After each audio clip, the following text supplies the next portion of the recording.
నమస్తే. కథ వినండికి స్వాగతం. మనం ఈరోజు చేతన్ భగత్ గారు రచించిన పండంటి జీవితానికి 11 సూత్రాల్లో 11వ సూత్రం సంపాదించండి, దాచుకోండి, పెట్టుబడి పెట్టండి అనే విషయాన్ని విందాం.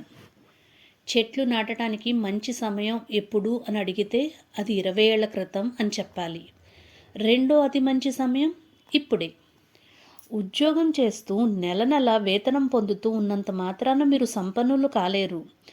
డబ్బు పొదుపు చేయటం, పెట్టుబడి పెట్టటం అనే విద్య మీకు తెలిసి ఉండాలి. నా స్నేహితుడు డి. నాకొక స్నేహితుడు ఉన్నాడు. అతని పేరు దినేష్ లేదా డి దినేష్. మేము కాలేజీలో చదువుతున్న నాటి నుంచి మిత్రులం. అంటే మా స్నేహానికి దశాబ్దాలు గడిచాయి. మేమిద్దరం ఇప్పుడు 50లో పడ్డాం. ఏడాది క్రితం కంపెనీల్లో ఉద్యోగాలను తొలగిస్తున్న సమయంలో తను చేస్తున్న ఫైనాన్స్ జాబ్ కోల్పోయాడు. ఆ తర్వాత ఎంత ప్రయత్నించినా కొత్త ఉద్యోగం సంపాదించుకోలేకపోయాడు. ఇది డీలో ఆందోళన పెంచింది. ఈ మధ్యనే అతను ఓ బార్లో కనిపించాడు. ప్రస్తుతం మార్కెట్ సరిగ్గా లేదు, నన్ను ఎవరూ తీసుకోవటం లేదు, దానికి తోడు నా వయసు ఇది నా సమస్యను రెట్టింపు చేస్తోంది అని డీ ఫిర్యాదు చేశాడు. అందరూ కోక్ తాగినట్టుగా తను విస్కీ లాగిస్తున్నాడు. సిగరెట్ ప్యాకెట్ బయటకు తీశాడు. నేను సిగరెట్ తాగితే నీకు ఇబ్బంది లేదుగా డీ అడిగాడు. లేదు, కానీ నువ్వు సిగరెట్ను వదిలిపెట్టాలి. సిగరెట్ వల్ల చాలా ప్రతికూల ప్రభావాలు ఉంటాయి. పైగా అద్భుతం, స్ఫూర్తిదాయక ప్రసంగాలు చేసేవాడా వ్యంగ్యంగా అన్నాడు డీ నా మాటలను మధ్యలోనే అడ్డుకుంటూ. నేను నిరుద్యోగిని. నాకు ఉద్యోగం ఇవ్వాలని ఎవరు అనుకోవటం లేదు. నాకు బ్రేక్ కావాలి. నన్ను సంతోషపరచుకోవటానికి ఏదో ఒకటి అవసరం. దీనివల్ల ఉపయోగం లేదు అంటే నా ఉద్దేశం అది తాత్కాలికం అని. చివరికి పరిస్థితి దారుణంగా తయారవుతుంది. దానికి ఆమోదం తెలిపినట్టుగా డీ తలాడించాడు. సిగరెట్ వెలిగించడం మాత్రం మానలేదు. డోపమైన్ సర్క్యూట్లపైన సిగరెట్లు కలిగించే ప్రభావం గురించి చెప్పకుండా నేను మౌనం వహించాను. నాకు తాత్కాలికంగా ఉపశమనం లభించినా పర్వాలేదు అన్నాడు డి. నేను ఎలాంటి పరిస్థితులను ఎదుర్కొంటున్నానో నీకు తెలియదు. ఎందుకు డి? కొన్ని దశాబ్దాల పాటు ఉద్యోగం చేశావు. ఎంతో కొంత డబ్బు దాచుకునే ఉంటావు. రోజువారీగా నువ్వు మోస్తున్న ఈ కార్పొరేట్ భారాన్ని శాశ్వతంగా వదులుచుకో. స్వేచ్ఛాయుత జీవితాన్ని గడుపు. ఏదైనా కొత్తగా ప్రారంభించు అని చెప్పాను. డి తలాడించాడు. నాకు నీలాగా విలాసవంతంగా జీవించే అవకాశం లేదు. నేను గాడిదలాగే పనిచేయవలసిందే. గొడ్డు చాకరీ నాకు తప్పదు. ఎందుకు? కొత్త ఇంటి ఈఎంఐ కట్టాలి. పిల్లల స్కూల్ ఫీజులు చెల్లించాలి. వాళ్ళు కాలేజీకి వచ్చారంటే ఆ భారం ఇంక చెప్పలేను. కార్లోను, పనివాళ్ళు, ఇంటి ఖర్చులు, ఇలా బయటికి పోయే డబ్బు ఎక్కువ పోతోంది. రాబడి మాత్రం అంతగా ఉండటం లేదు. మరి పొదుపు సంగతి ఏమిటి? పెట్టుబడుల మాట ఏమిటి? ఆస్తులు వగైరా వగైరా. పొదుపా పెద్దగా ఏం లేదు. అందుకు నేను పనిచేయాలి బాయ్. నీలాగా మేము అదృష్టవంతులం కాము. డి నన్ను స్వేచ్ఛగా నిర్ణయాలు తీసుకోగలిగిన స్థితిలో ఉన్నవాడిని, విలాసవంతంగా జీవిస్తున్న వ్యక్తిని, అదృష్టవంతుడిని అని నిర్వచించాడు. అతను అన్నదానిలో తప్పేం లేదు. కానీ ఆ స్థాయి నాకు తేలిగ్గా లభించలేదు. నేను కార్పొరేట్లో పని చేయకూడదని నిర్ణయించుకున్నాను. 15 ఏళ్లుగా అలాగే కొనసాగుతున్నాను. తర్వాత కూడా అలాగే ఉండటానికి ప్రయత్నిస్తున్నాను. నా చివరి ఉద్యోగం డచ్ బ్యాంక్లో రాజీనామా చేస్తూ ఈమెయిల్ పంపుతున్నప్పుడు భవిష్యత్ పైన నాకు భయం వేసింది. కాళ్ళు చేతులు వణికాయి. అతి కష్టం మీద ఆ మెయిల్ పంపగలిగాను. డి చెప్పినట్టుగానే రచయితగా పేరు తెచ్చుకునే అదృష్టం లభించినందువల్ల బ్యాంక్ ఉద్యోగాన్ని వదిలేశాను. రచయిత కావటంలో అదృష్టం పాత్ర ఉందనటాన్ని నేను కాదనలేను. అదే సమయంలో నేను విపరీతంగా శ్రమించాను. కాకపోయినా అంత కష్టపడినా ఇతర రచయితలకు రాని గుర్తింపు నాకు లభించింది. బ్యాంక్ ఉద్యోగాన్ని వదిలేసి రచయిత కావటం. డి ఊహించి చెప్తున్న దానిలో కొన్ని పొరపాట్లు ఉన్నాయి. రచయితగా డబ్బు బాగా సంపాదించడం వల్ల నేను బ్యాంక్ ఉద్యోగానికి రాజీనామా చేశానని అంటున్నాడు. అందులో నిజం లేదు. నేను బ్యాంకింగ్ ఉద్యోగం మానేసినప్పుడు ఆ పరిస్థితి లేదు. ఇన్వెస్ట్మెంట్ బ్యాంక్ వదిలేటప్పుడు రచయితగా పెద్దగా సంపాదన లేదు. నాకు బ్యాంకింగ్ ద్వారా సంపాదించే మొత్తంలో కేవలం 5% మాత్రమే రచయితగా నాకు వచ్చేది. అంటే నా ఆదాయంలో ఒక్కసారిగా 95% తగ్గుదలను నేను అంగీకరించానన్నమాట. చాలా తక్కువ మంది మాత్రమే ఇలాంటి మొండి నిర్ణయాల వైపుకు మొగ్గుతారు. 5% ఆదాయం ఏమాత్రం సురక్షితం కాదు. అప్పటికే నాకు కొంచెం పేరు ఉన్న పాఠకులు మరో కొత్త రచయిత వైపు మళ్లకుండా ఉంటారని స్పష్టంగా చెప్పలేని పరిస్థితి. చేతన్ భగత్ను వాళ్ళని విస్మరిస్తే ఈ 5% ఆదాయం కూడా శూన్యానికి పడిపోతుంది. ఇవన్నీ తెలిసి నేను అందుకు సిద్ధపడ్డాను. నేను బాగా ధైర్యస్తుడిని కాబట్టే ఆ రిస్క్ తీసుకోగలిగానని చెప్పుకోవటానికి బాగుంటుంది. రచయిత కావాలన్న నా ఆశయాన్ని నెరవేర్చుకోవటానికి నేను ఒక్కసారిగా దూకేశాను. ఆ తర్వాత నాలోని రచయిత కొత్తగా ఉద్భవించాడు అని కూడా నేను చెప్పవచ్చు. కానీ అందులో ఎలాంటి నిజం లేదు. నేను ధైర్యంగా దూకేసిన మాట నిజమే అయినా అలా దూకినప్పుడు కిందపడి దెబ్బలు తగిలి మృత్యుపాలు కాకుండా ముందుగానే రక్షణ వలను సిద్ధం చేసుకున్నాను. అది నేను ఏర్పరచుకున్న ఆర్థిక ప్రణాళిక. నా పొదుపు ఖాతాల నుంచి, పెట్టుబడుల నుంచి అది రూపుదిద్దుకుంది. సంవత్సరాల తరబడి దానిని పెంచుకుంటూ వస్తున్నాను. కేవలం నా రచనలే కాదు, నా ఆర్థిక ప్రణాళిక వల్ల కూడా 35 ఏళ్ల వయసులో చేస్తున్న ఉద్యోగానికి రాజీనామా చేసి బయటపడగలిగాను.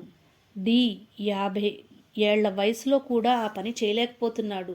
నాకు ఎలా సాధ్యమైందో తెలియటానికి కాలచక్రంలో కొంచెం వెనక్కి వెళ్దాం. నేను మొదటి ఉద్యోగం. నేను విదేశాల్లో ఒకే సమయం దాదాపు ఒకే వేతనం అందించే ఉద్యోగాల్లో చేరాం. ఇద్దరం జీవన వ్యయంగా అధికంగా ఉండే హాంకాంగ్లోనే నివసించేవాళ్ళం. ఇక్కడ ఖర్చు ఎంతగా ఉంటుందంటే ఏమాత్రం ఆదామర్చి ఉన్న ఫైనాన్స్ అనలిస్టులు ప్రారంభ జీతం మొత్తం కరిగిపోతుంది. నేను పొదుపరిని. అలా కాదు. అతని స్నేహితులు కొందరు పని ప్రదేశానికి సమీపంలో ఖరీదైన ఇల్లు అద్దెకు తీసుకుని నివసించారు. నేను సిటీకి దూరంగా చైనీయులు తక్కువగా ఉండే ప్రాంతంలో ఓ చిన్న ఇంట్లో మకాం ఉండేవాణ్ణి. నేను నెలకి $1500 అమెరికన్ డాలర్లు అద్దె చెల్లిస్తుంటే అతని స్నేహితులు 3000 వరకు చెల్లించేవారు. అద్దె ఇతర అంశాలన్నీ కలిపి చూసుకుంటే నెలవారీగా $1500 నుంచి $1800 వరకు నేను మిగుల్చుకునేవాణ్ణి. మాకు వేతనంలో ఏటా 60,000 వరకు బోనస్ లభించేది. ఒక ఇంటి స్థాయిని తగ్గించుకోవటం వల్ల నేను 30% అధికంగా పొదుపు చేయగలిగేవాణ్ణి. ఇతర విషయాల్లోనూ నేను పొదుపుగానే వ్యవహరించేవాణ్ణి. బయట తినటానికి బదులు ఇంట్లోనే వండుకునేవాణ్ణి. అలాగే వారాంతంలో విహారయాత్రలకు దూరంగా ఉండేవాడిని. టాక్సీలకు బదులు ప్రజా రవాణాలో వెళ్ళేవాడిని. అనేక విషయాల్లో నన్ను నేను అణిచి ఉంచుకున్న సరదాగా ఉండటానికి ప్రయత్నించేవాడిని. మీరెక్కడ నివసించినా హాంకాంగ్లో బాగానే ఉంటుంది. చాలామంది స్నేహితులు నాతో అనేవారే కాదు కానీ నన్ను విచిత్రంగా చూసేవారు. 5 ఏళ్ల తర్వాత నేను తగినంత మొత్తంలో పొదుపు చేయగలిగాను. మిగతా వాళ్లకు ఆ పరిస్థితి లేదు. ఆ రోజుల్లో వాళ్ళంతా మంచి ఇళ్లల్లో నివసించేవారు. నేను తర్వాతి రోజుల్లో కార్పొరేట్ బానిసలా మిగలకుండానే మంచి ఇంట్లో ఉండగలిగాను. జీవించడం తెలిసిన వ్యక్తి.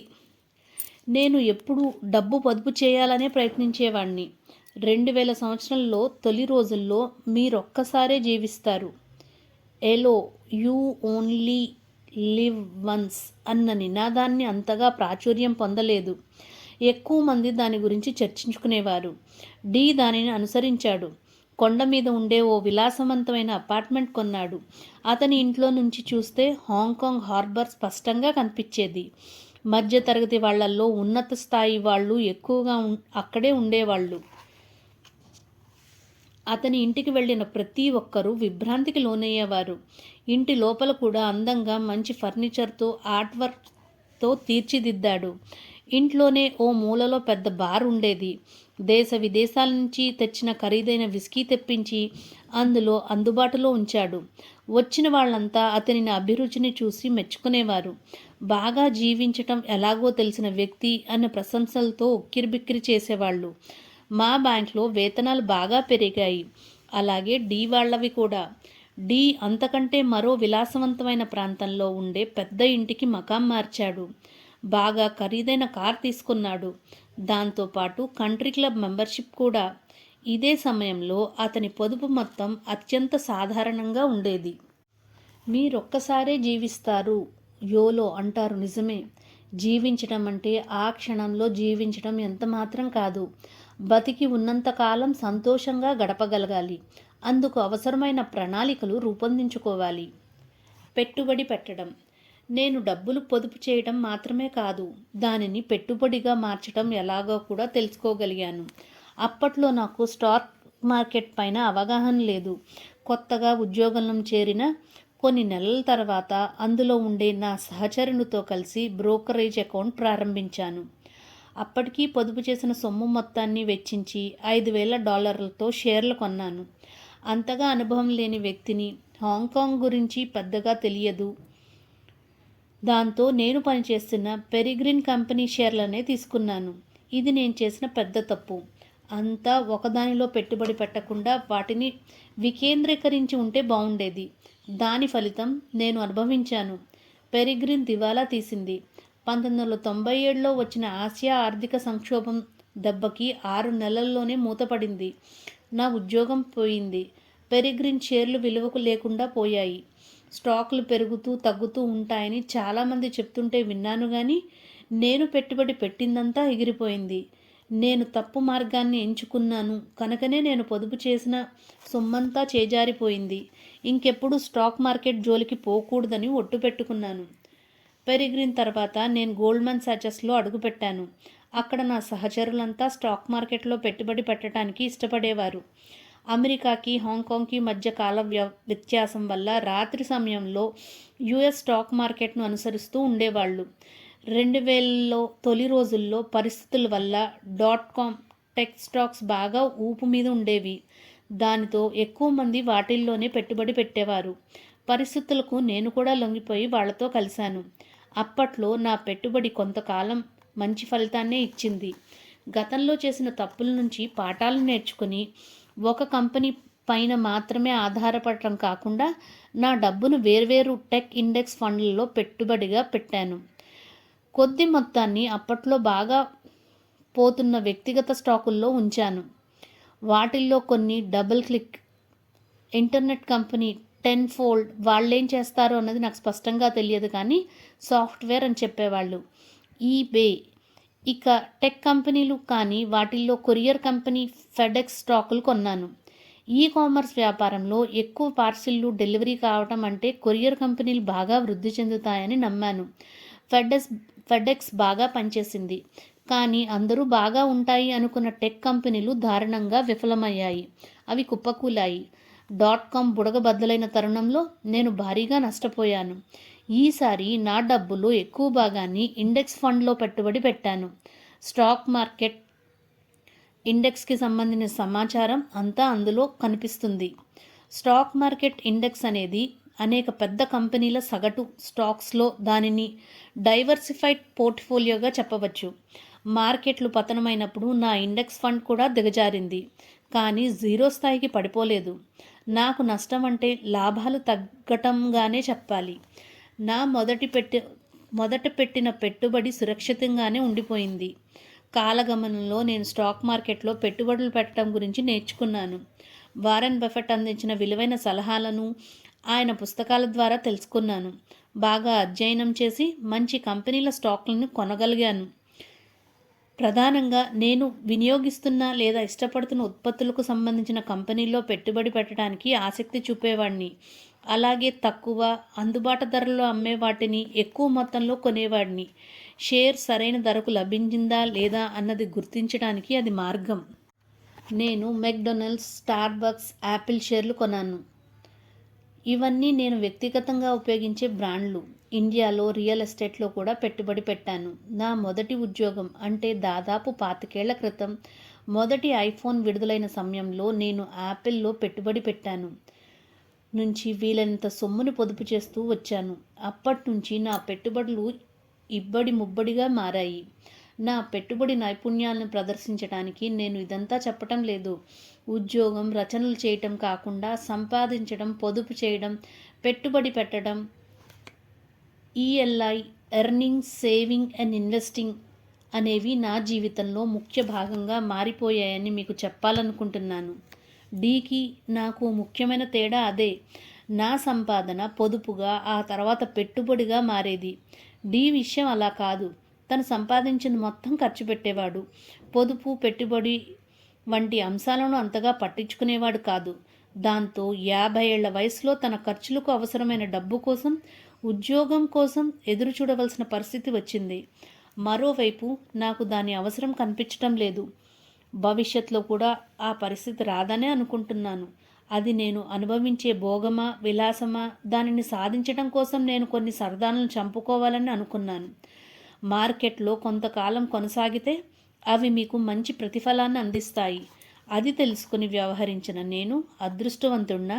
అవును, ఖచ్చితంగా. ఇలాంటి ఎంపికలు చేసుకోకుండా, సంపాదనను పెంచుకోకుండా, అదృష్టవంతుడు కాకుండా డీను ఎవరూ అడ్డుకోలేదు. మనీ మంత్ర: సంపాదించు, పొదుపు చెయ్యి, పెట్టుబడి పెట్టు. మీరు ఈ పుస్తకంలో ఇంతకు ముందు చదివిన అన్ని సూత్రాలు మీరు జీవితంలో గెలిచి విజయం సాధించడానికి ఉపయోగపడతాయి. ఇందులో ఎక్కువ డబ్బు సంపాదించడం కూడా ఒకటి. బాగా సంపాదించినంత మాత్రం సరిపోదు. మీరు ఆ డబ్బును ఎలా పొదుపు చేస్తున్నారు, ఎక్కడ పెట్టుబడి పెడుతున్నారనే అంశం చాలా ముఖ్యం. అలాగే చాలామంది సామాన్యులు సంపన్నులు కాగలుగుతారు. వారు సంపాదిస్తారు, పొదుపు చేస్తారు, పెట్టుబడి పెడతారు. అందుకు చాలా సమయం పడుతుందా? అవును. దానికి జీవితంలో చాలా త్యాగం చేయవలసి ఉంటుందా? అవును. అంటే మాకు సంపన్నులయ్యేసరికి ముసలితనం వచ్చేస్తుందా? అవును. కానీ మీరు ఆ స్థాయికి చేరుకోగలుగుతారు. మీరు బాగా సంపన్నులైతే వర్గాల అడ్డుగోడను అధిగమించి పైకి ఎదగగలుగుతారు. పూర్తిగా సరికొత్త హోదాను సంపాదించుకుంటారు. అప్పుడు ఆ సొమ్ముతో విలాసవంతమైన వస్తువులను ఖరీదు చేయగలుగుతారు. ఇంకా ముఖ్యంగా డి చెప్పినట్టు ఆడంబరమైన ఎంపికలు చేసుకోగలుగుతారు. మీ ఇంట్లో ఖరీదైన కార్పెట్ లేదా మంచి పెయింటింగ్ ఉందా లేదా అనేది ఎవరికి కావాలి? డబ్బు గురించిన చింత లేకుండా మీరు కోరుకున్నప్పుడు ఉద్యోగం మానేయగలిగిన పరిస్థితిని తెచ్చుకోవటాన్ని మించిన సంపాదన ఇంకేముంటుంది? అదే అసలైన భోగం కాదంటారా? మరికొన్ని విషయాలు రేపు తెలుసుకుందామా?